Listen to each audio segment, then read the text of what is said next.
Hey foodies, welcome back to my channel. So today we're making Jamaican authentic Toto, and the key to get the real authentic Jamaican Toto is to not use any artificial ingredients. So ingredients like mixed spices, almond extract or vanilla extract is a no-no because it won't give you that authentic taste. And even though it might taste good when you use those spices, it still just won't give you the real deal. So today I'm going to show you how to make the real authentic Jamaican Toto. So without further ado, let's get into it.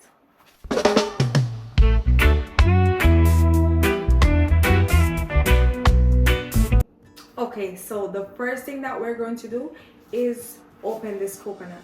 And you know, if you're in Jamaica, they would just take this coconut and smash it on the wall.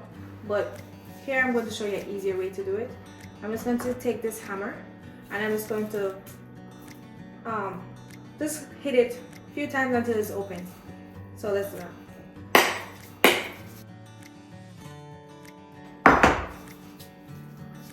And once it's open, there's going to be the coconut water coming out. Let's see if I can use this knife and open it. I mean, it's leaking all over the counter. Let's just drain it. Ooh, okay. We're not going to be using the coconut water. We just want to use the meat that is inside of it. I think I need to break it some more. There was so much going on. Even a piece of the coconut shell fell into my hair. Like, y'all, we're just gonna ignore that, okay? Okay, now that we have all of the water out, we're just going to go ahead and remove the shell from the meat. There was like so much going on. So we're just going to use the hammer again and break it.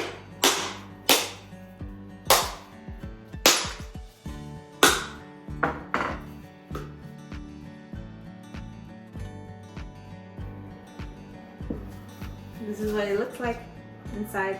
In case you didn't know, this is what coconut looked like. So now to remove it, we're just going to get the knife, and you see this opening right here. You're just going to put the knife underneath it and just slide its way through it.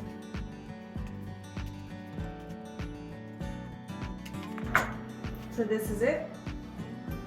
So I'm going to put this in the bowl and get the rest of it off. So this is it. So now let's just clean this up. Now that my work area is clean, let's move to the next step. So with our coconut that we have here, we're just going to cut it into some smaller pieces, not too small though. We just wanted to cut it into size because we're going to grate it. Just cutting it some smaller pieces, some manageable pieces, you know. So now with my grater, I'm just going to go ahead and grate it.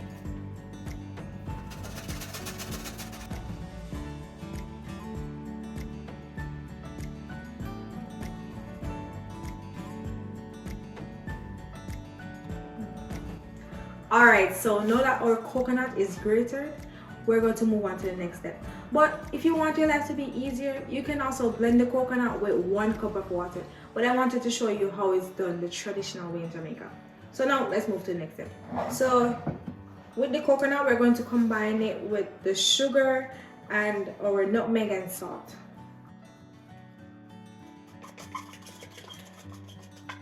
I just want to give this a good mix. So first I added the sugar, and we're just going to blend that in, and then we add the nutmeg and then the salt. Let's go ahead. The nutmeg, and now with the salt.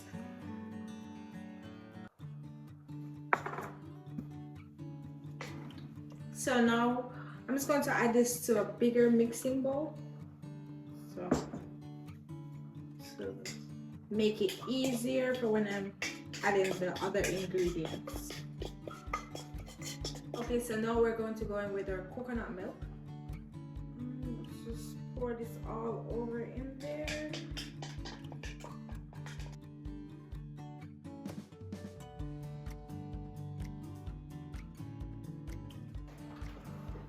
So this is what it's looking like. I hope you all can see it. And now we're just going to add 1 cup of water to it.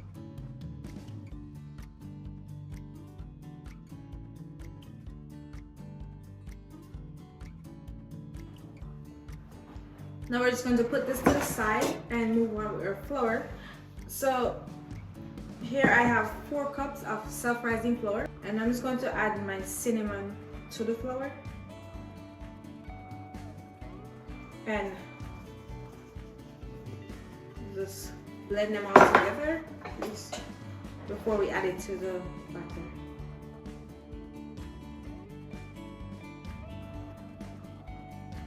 Also, in the meantime, you can preheat your oven to 360 degrees so that when you're ready, your oven is hot and ready to go. Okay, so now let's add our flour to the batter. We're just going to do it little by little, so we're just going to add some flour to this strainer. Ooh, okay, well, probably not like that.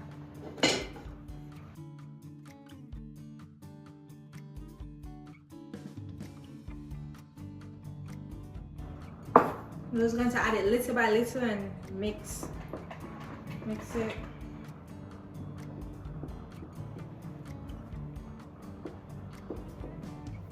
Okay, so now this is what we're working with, and if you look at my batter, it's not watery. You don't want it to be runny. See, it won't come out right. You want it the batter to be like this, just barely running off the spoon. So you want your batter to be slightly loose, and you don't want to mix it too much. So this is good. Once you've got this texture, then you're good to go. So now let me stop because I don't want to mix it too much. So now let's move on to the next step.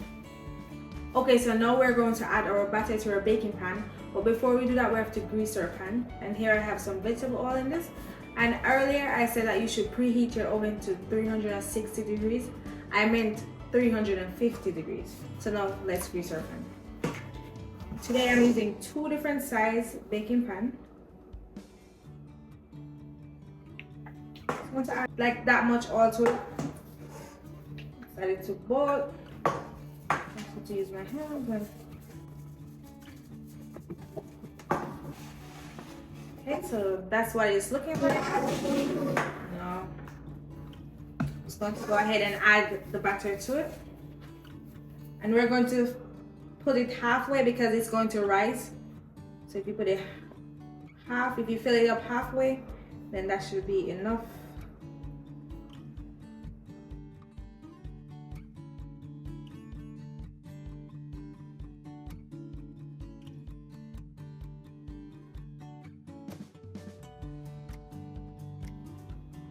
Alright, so now we're going to add it to the oven and we're going to bake it for 45 minutes. So let's do that.